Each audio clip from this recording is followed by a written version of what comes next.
ഇഞ്ചി എടുത്ത്. അപ്പോൾ വൈകിട്ടത്തെ ചായ കൂടിയൊക്കെ കഴിഞ്ഞു. അതിൻ്റെ പാത്രങ്ങളൊക്കെ കഴുകി വെച്ചേട്ടോ. എന്നിട്ട് രാവിലത്തേക്ക് അപ്പത്തിനാണ് അരയ്ക്കാനാണേ. അപ്പോൾ ഞാൻ ചോറും അവലൊക്കെ ഇട്ടാണ് അരയ്ക്കുന്നത് കേട്ടോ. തേങ്ങ ചിരകി കപ്പി വെച്ച് കൊണ്ടാൽ ഭയങ്കര മടിയാട്ടോ. ഒരിക്കലും അമ്മയ്ക്ക് പറഞ്ഞു തന്നതാ തേങ്ങയ്ക്ക് പകരം അവൽ ഉപയോഗിച്ചാൽ മതിയെന്നേ. അതിൽ പിന്നെ ഞാൻ തേങ്ങ ഉപയോഗിക്കാറില്ല കേട്ടോ. അവൽ മാത്രം ഉപയോഗിക്കണേ. അപ്പോൾ ദേ അങ്ങനെ അരിയൊക്കെ അരച്ച് വെച്ച് നമ്മുടെ ഐസ്ക്രീം കഴിച്ചതിൻ്റെ കവറുകളും പിന്നെ അങ്ങനെ കുറച്ച് പ്ലാസ്റ്റിക് കവറുകളൊക്കെ ഇരിക്കണം കേട്ടോ. അപ്പോൾ അതൊക്കെ നമ്മുടെ കൂടുതലൊക്കെ ആക്കി വെച്ചു. അത് നമുക്ക് എടുക്കാൻ ചേച്ചിമാർ വരുമല്ലോ. എന്നിട്ട് അവിടെ അരി അരച്ചതിൻ്റെ ഭാഗമായിട്ട് അല്പം ചോറും ഇച്ചിരി അതും ഇതൊക്കെ കിടപ്പുണ്ട് കേട്ടോ. അപ്പോൾ അതൊക്കെ ഒന്ന് തുടച്ചെടുത്ത് എന്നിട്ട് നമുക്ക് വേസ്റ്റ് അങ്ങനെ അപ്പം കൊണ്ട് കളയാനുള്ള സൗകര്യം നമുക്കില്ലേ. അപ്പോൾ അവിടെ ഒരു പാത്രം വെച്ചിട്ട് സൈഡിലോട്ടെ. അപ്പോൾ അതിനകത്തേക്ക് ഇട്ടിട്ട് കൊണ്ട് കളയാൻ ചെയ്യണം കേട്ടോ. അപ്പോൾ അങ്ങനെ നമ്മുടെ ഗ്യാസിൻ്റെ മേലും തുടച്ചു, നമ്മുടെ കൗണ്ടർ ടോപ്പും തുടച്ചു. അപ്പോൾ രാത്രി ഇടിഞ്ഞ മാക്സിമം എല്ലാം വൃത്തിയാക്കി ഇട്ടിട്ടേ കിടക്കത്തുള്ളൂ കേട്ടോ.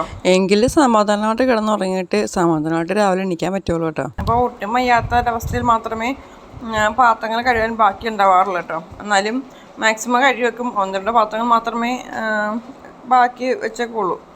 പിന്നെ എൻ്റെ ചേട്ടാ ഇങ്ങനെ ഹെൽപ്പ് ചെയ്യാറുണ്ട് കേട്ടോ. പിന്നെ കഞ്ഞോളം ഞാൻ വെറുതെ കളയാറില്ലേ. കഞ്ഞോളം ഞാൻ ഒരു ബക്കലിലൊക്കെ ഒഴിച്ച് വെച്ചിട്ട് അതിലേക്ക് കുറച്ചുകൂടി വെള്ളം ഒഴിച്ചിട്ട് ഞാൻ ചെടിക്ക് കൊണ്ട് ഒഴിക്കുക ചെയ്യാറ് കേട്ടോ. അപ്പോൾ അങ്ങനെ കഞ്ഞിവെള്ളം ഞാൻ ഒരു ബക്കലിലേക്ക് ഒഴിച്ച് വെച്ചിട്ട് അതും കഴുകി വെച്ചതാണ്. നേരത്തെയൊക്കെ ഞാൻ കഞ്ഞിവെള്ളം വെച്ചിട്ട് തലമുടി കഴുകാനൊക്കെ എടുക്കുമായിരുന്നു കേട്ടോ. ഇപ്പം അങ്ങനെയൊന്നും മെനക്കെടാറില്ല കേട്ടോ. ഇപ്പം അത് ചെടിക്ക് കൊണ്ടൊഴിക്കുക ചെയ്യണേ. ചെടിയിൽ പൂക്കളെങ്കിലും ഉണ്ടാവട്ടെ എന്ന് വിചാരിച്ചേട്ടോ. ഇടയ്ക്കിടയ്ക്ക് ഞാൻ നമ്മുടെ സോഡാപ്പൊടി വിനാഗിരിയൊക്കെ ഒഴിച്ചിട്ട് 5 മിനിറ്റ് കഴിയുമ്പം നമ്മൾ പാത്രങ്ങളുടെ കമ്പി കണ്ട് ഉറച്ച് കഴിവും കേട്ടോ. അങ്ങനെ കഴിയുമ്പോൾ നല്ല ഭംഗിയായിട്ട് വെട്ടിത്തിളങ്ങി നമുക്ക് വാഷ് ബേസിൻ കിടക്കുന്നതാണ് കേട്ടോ. പിന്നെ ഈ റബ്ബർ ബാൻഡൊക്കെ ഇങ്ങനെ ഓരോന്ന് വാങ്ങുമ്പോഴൊക്കെ കിട്ടുമല്ലോ. അതൊക്കെ ഞാനിങ്ങനെ ഡബ്ബയിലൊക്കെ സൂക്ഷിച്ചു വെക്കും കേട്ടോ.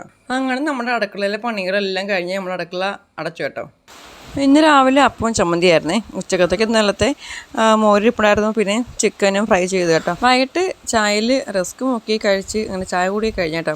പിന്നെ ചേട്ടായി വൈകിട്ട് പുറത്ത് പോയിട്ട് വന്നപ്പം മീൻ വാങ്ങിക്കൊണ്ട് വന്നു കേട്ടോ. അപ്പോൾ ഇറച്ചി വാങ്ങിച്ചാൽ മീൻ വാങ്ങിച്ചാൽ ഞാനിങ്ങനെ ഉപ്പും മഞ്ഞളൊക്കെ ഇട്ട് വയ്ക്കാറുണ്ട്. നിങ്ങളിങ്ങനെയൊക്കെ ഇട്ട് വയ്ക്കാറുണ്ടോ? ഞാനിങ്ങനെ മീനാണെങ്കിലും ഇറച്ചിയാണെങ്കിലും എന്താണെങ്കിലും ഇങ്ങനെ ഉപ്പും മഞ്ഞളൊക്കെ ഇട്ട് വയ്ക്കാറുണ്ട്. അത് കഴിഞ്ഞിട്ട് അത് കഴുകാറുള്ളൂ കേട്ടോ. കഴുകിയെടുക്കാറുള്ളത്. പിന്നെ കുറേ തുണി മടക്കി വെക്കാനായിരുന്നു. അപ്പോൾ അതൊക്കെ ഇങ്ങനെ മടക്കി വെക്കാനാണ് കേട്ടോ. ഈ ബോക്സ് ഉള്ളതുകൊണ്ട് എളുപ്പമാണ്. ഈ ബോക്സും എടുത്ത് മടക്കുന്നിടത്ത് കൊണ്ടുവച്ചിട്ട് അവിടെ വെച്ച് തന്നെ മടക്കി അപ്പം ഈ ബോക്സിലാക്കി വെക്കും കേട്ടോ. എന്നിട്ട് അതേ കബോർഡിൽ കൊണ്ട് വെക്കും. അതാകുമ്പോൾ നല്ല എളുപ്പമാണ് കേട്ടോ. അല്ലെങ്കിൽ പിന്നെ ഡ്രസ്സൊക്കെ എടുത്ത് മണ്ട വെക്കുമ്പോണ്ടല്ലോ ഇടയ്ക്കൊന്നും അടിയിൽ നിന്നൊക്കെ എടുക്കുമ്പോൾ ഒക്കെ അത് വലിച്ചു വാരി നമ്മൾ മടക്കി വെക്കുന്നതൊക്കെ വെറുതെ ആവുന്ന രീതിയിലാവും. അപ്പോൾ അങ്ങനെ ഞാൻ ഫ്ലിപ്കാർട്ടിൽ നിന്ന് വാങ്ങിച്ചൊരു ബോക്സാണിത് കേട്ടോ. നല്ല മഴ വരുന്നുണ്ട് കേട്ടോ. അപ്പോൾ നമ്മുടെ ഇന്നത്തെ വീഡിയോ ഇത്രയേ ഉള്ളേ. അപ്പോൾ വീഡിയോ ഇഷ്ടമായെങ്കിൽ ലൈക്ക് ചെയ്യണം കേട്ടോ. അപ്പോൾ അടുത്ത വീഡിയോയുമായിട്ട് നമുക്ക് വീണ്ടും കാണാം.